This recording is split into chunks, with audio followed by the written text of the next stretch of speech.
श्रीगणेशाय नमः। परब्रह्मात्मने नमः। वेदपुरुषाय नमः। महालक्ष्म्यै नमः। महासरस्वत्यै नमः। श्रीगुरुचरणकमलेभ्यो नमः। लम्बोदरं नमस्तुभ्यं सत्तं मोदकं प्रियं निर्विघ्नं कुरु देव सर्वकार्येषु सर्वदा। देवी प्रपन्नार्थी हरे प्रसीद माता जगदोऽखिलस्य प्रसीद विश्वेश्वरि पाहि विश्वं त्वमैश्वरी देवी चराचरस्य। वन्दे देवयुमापतिं सुरगुरुं वन्दे जगत्कारणं वन्दे वनगभूषणं मृगधरं वन्दे पशूनां पतिं वन्दे सूर्यसकाशवहिनयनं वन्दे मुकुन्दं प्रियं वन्दे भक्तजनाश्रयं च वरदां वन्दे शिवशङ्करा। श्री शिव महापुराण रुद्र संहिता सृष्टि खंड बोलिए शंकर भगवान की जय। अथ तृतीयोध्याय। माया निर्मित नगर में शील निधि की कन्या पर मोहित हुए नारद जी का भगवान विष्णु से उनका रूप मांगना, भगवान का अपने रूप के साथ वानर का सामुह देना, कन्या का भगवान को वर्णन करना और कुपित हुए नारद का शिव गणों को शाप देना। सुत सुत महाभागा व्यास शिष्य नमोस्तुते अभ्युतेयं कथा तात वर्णिता कृपया हि नः। ऋषिगण बोले, हे सुत, हे महाभाग, हे व्यास शिष्य, आपको नमस्कार है। हे तात, कृपा पूर्वक आपने हम सभी को जो कथा सुनाई है यह निश्चय ही आश्चर्यजनक है। हे तात, मुनि के चले जाने के पश्चात भगवान विष्णु ने क्या किया और नारद जी कहाँ गए, वह सब आप हम लोगों को बताइए। व्यास जी बोले, उन शिष्यों की बात सुनकर पुराणिकों में श्रेष्ठ तथा बुद्धिमान सूत जी नाना प्रकार की सृष्टि करने वाले शिव का स्मरण करके कहने लगे।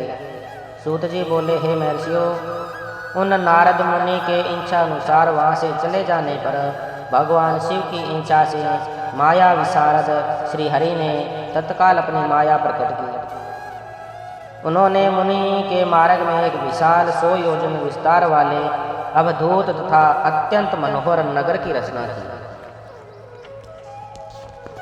भगवान ने उसे अपने बैकुंठ लोक से भी अधिक रमणीय बनाया था। नाना प्रकार की वस्तुएं उस नगर की शोभा बढ़ाती थी। वहाँ स्त्रियों और पुरुषों के लिए बहुत से विहार स्थल थे। वह नगर चारों वर्णों के लोगों से युक्त था। वहाँ शील निधि नामक ऐश्वर्यशाली राजा राज्य करते थे। वे अपने पुत्री का स्वयंवर करने के लिए उद्धत थे, अतः उन्होंने महान उत्सव का आयोजन किया।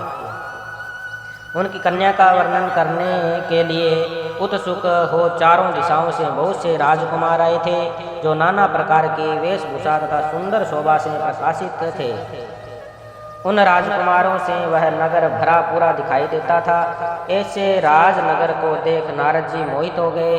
वे कौतुकी कामशक्त नारद राजा शील निधि के द्वार पर गए। मुनि श्रेष्ठ नारद को आया देखकर राजा शील निधि ने उन्हें श्रेष्ठ रत्नमय सिंहासन पर बिठाकर उनका पूजन किया।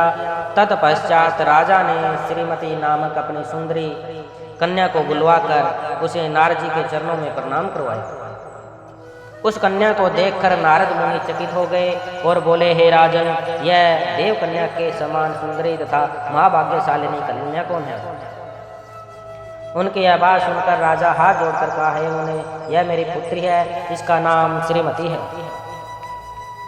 अब इसके विवाह का समय आ गया है। यह अपने लिए सुंदर वर चुनने के निमित्त स्वयंवर में जाने वाली है। इसमें सब प्रकार के शुभ लक्षण लक्षित होते हैं। हे महर्षि, आप जन्मस्थ जातक ग्रहों के अनुसार इसका संपूर्ण भाग्य बताइए और यह मेरी पुत्री कैसा वर प्राप्त करेगी यह भी कहिए। राजा के इस प्रकार पूछने पर काम से विहल हुए मुनि श्रेष्ठ नारद उस कन्या को प्राप्त करने की इच्छा मन में लिए राजा को संबोधित करके यह वाक्य बोले, हे भूपाल, आपकी यह पुत्री समस्त शुभ लक्षणों से संपन्न, परम सौभाग्यवती, धन्य है और साक्षात लक्ष्मी की भांति समस्त गुणों की आगार है। इसका पति निश्चय ही भगवान शंकर के समान वैभवशाली, सर्वेश्वर, किसी से पराजित न होने वाला, वीर, काम विजयी तथा संपूर्ण देवताओं में श्रेष्ठ होगा। ऐसा कहकर राजा से विदा लेकर इच्छानुसार विचरने वाले नारद मुनि वहां से चले गए। वे काम के वशीभूत हो गए थे। शिव की माया ने उन्हें विशेष मोह में डाल दिया था। वे मुनि मन ही मन सोचने लगे कि मैं इस राजकुमारी को कैसे प्राप्त करूं। स्वयंवर में आए हुए नरेशों में से सबको छोड़कर यह एकमात्र मेरा ही वरण कैसे करे। समस्त नारियों को सौंदर्य सर्वथा प्रिय होता है। सौंदर्य को देखकर ही वह प्रसन्नता पूर्वक मेरे अधीन हो सकती है, इसमें संशय नहीं है। ऐसा विचार कर काम से विहल हुए मुनिवर नारद भगवान विष्णु रूप ग्रहण करने के लिए तत्काल उनके लोक में जा पहुँचे। वहाँ भगवान विष्णु को प्रणाम करके वे यह वचन बोले, हे भगवान, मैं एकांत में आपसे अपना सारा वृत्तांत कहूँगा, तब बहुत अच्छा है। यह कहकर शिव इच्छित कर्म करने वाले लक्ष्मीपति श्री हरि नारद जी के साथ एकांत में जा बैठे और बोले, हे मुने, अब आप अपनी बात कहिए। तब केशव से मुनि नारद जी ने कहा। नारद जी बोले, हे भगवान, आपके भक्त जो राजा शीलनिधि हैं, वे सदा धर्म पालन में तत्पर रहते हैं। उनकी एक विशाल लोचना कन्या है जो बहुत ही सुंदरी है। उसका नाम श्रीमती है। वह जगमोहिनी के रूप में विख्यात है और तीनों लोकों में सबसे अधिक सुंदरी है। हे विष्णु, आज मैं शीघ्र ही उस कन्या से विवाह करना चाहता हूँ। राजा शीलनिधि ने अपनी पुत्री की इच्छा से स्वयंवर रचाया है, इसलिए चारों दिशाओं से वहाँ हजारों राजकुमार आए हुए हैं। यदि आप अपना रूप मुझे दे दें तो मैं उसे निश्चित ही प्राप्त कर लूँगा। आपके रूप के बिना वह मेरे कंठ में जयमाला नहीं डालेगी। हे नाथ, मैं आपका प्रिय सेवक हूँ, अतः आप मुझे अपना स्वरूप दे दीजिए, जिससे वह राजकुमारी श्रीमती निश्चय ही मुझे वरण कर ले। सूत जी बोले, महर्षियों, नारद मुनि की ऐसी बात सुनकर भगवान मधुसूदन हंस पड़े और शंकर के प्रभाव का अनुभव करके उस दयालु प्रभु ने उन्हें इस प्रकार उत्तर दिया। विष्णु बोले, हे मुने, आप अपने अभीष्ट स्थान को जाइए। मैं उसकी तरह आपका हित साधन करूंगा, जैसे श्रेष्ठ वेद अत्यंत पीड़ित रोगी का हित करता है, क्योंकि आप मुझे विशेष प्रिय हैं। विष्णु बोले, हे मुने, आप अपने अभिष्ट स्थान को जाइए। मैं उसी तरह आपका हित साधन करूंगा, जैसे श्रेष्ठ वेद अत्यंत पीड़ित रोगी का हित करता है, क्योंकि आप मुझे विशेष प्रिय हैं। ऐसा कहकर भगवान विष्णु ने नारद मुनि को मुख दो वानर का दे दिया। ऐसा कहकर भगवान विष्णु ने नारद मुनि को मुख तो वानर का दिया और शेष अंगों में अपने जैसा स्वरूप देखकर वहां से अंतर ध्यान हो गए। भगवान की पूर्वोक्त बात सुनकर और उनका मनोहर रूप प्राप्त हो गया समझकर नारद मुनि को बड़ा हर्ष हुआ। वे अपने को कृतकृत्य मानने लगे, किंतु भगवान के प्रयत्नों से वे समझ न सके। तदंतर मुनि श्रेष्ठ नारद शीघ्र ही उस स्थान पर जा पहुँचे जहाँ राजा शीलनिधि ने राजकुमारों से भरी हुई स्वयंवर सभा का आयोजन किया था। हे विप्रवरों, राजपुत्रों से घिरी हुई वह दिव्य स्वयंवर सभा दूसरी इंद्र सभा के समान अत्यंत शोभा पा रही थी। नारद जी उस राजसभा में जा बैठे और वहां बैठकर प्रसन्न मन से बार बार यही सोचने लगे, मैं भगवान विष्णु के समान रूपधारी किए वो हूँ, अतः वह राजकुमारी अवश्य मेरा ही वर्णन करेगी, दूसरे का नहीं। मुनि श्रेष्ठ नारद को यह ज्ञात नहीं था कि मेरा मुँह कुरूप है। हे विप्रो, उस सभा में बैठे हुए सभी मनुष्यों ने मुनि को उनके पूर्ण रूप में ही देखा। राजकुमार आदि कोई भी उनके रूप परिवर्तन के रहस्य को न जान सके। वहाँ नारद जी की रक्षा के लिए भगवान रुद्र के दो गण आए थे, जो ब्राह्मण का रूप धारण करके गूढ़ स्वभाव से वहाँ बैठे थे।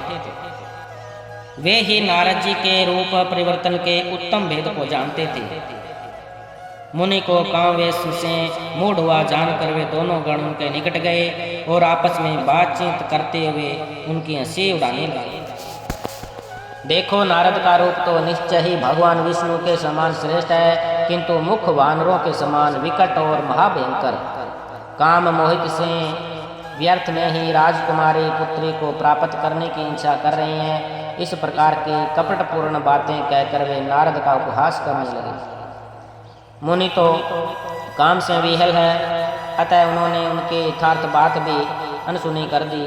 वे मोहित हो उसी श्रीमती को प्राप्त करने की इच्छा से उसके आगमन की प्रतीक्षा करने लगे। इसी बीच स्त्रियों से घिरी हुई वह सुंदरी राजकन्या अनंतपुर से वहां आई।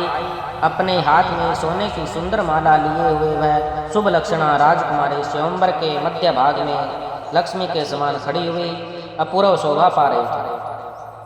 उत्तम व्रत का पालन करने वाली वह भूप कन्या हाथ में माला लेकर अपने मन के अनुरूप वर का अन्वेषण करती हुई सारी सभा में भ्रमण करने लगी। नारद मुनि का भगवान विष्णु के समान शरीर और वानर जैसा मुंह देखकर वह कुपित हो गई और उनकी ओर से दृष्टि हटाकर प्रसन्न मन से दूसरी ओर चली गई।